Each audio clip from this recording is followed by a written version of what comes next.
Good morning and thank you for joining us. Let's start today's technical analysis by covering the gold market and the recent events during the markets. Greg?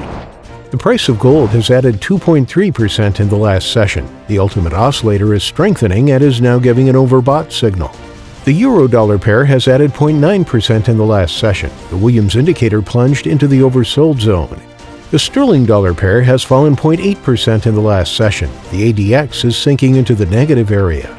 The Aussie-dollar pair has fallen 0.5% in the last session. The ROC transitioned into the negative area. Thank you for sharing with us. Now let's hear from our news department.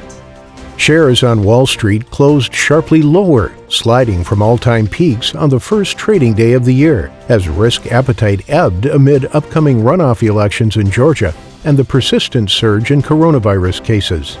Bitcoin has shed much of the weekend's stellar gains as relatively cheap alternative cryptocurrencies play catch-up with the crypto market leader.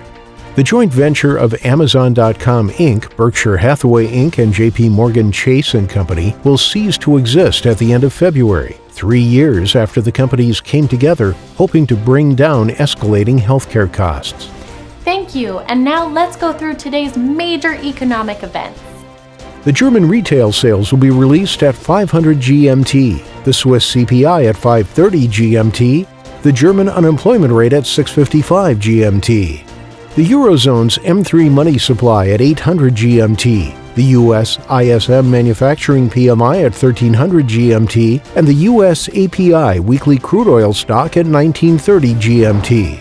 We hope that you've enjoyed today's market outlook. On behalf of all of us here, we wish you a productive trading day. Be sure to join our next review for the latest news and events from the financial markets.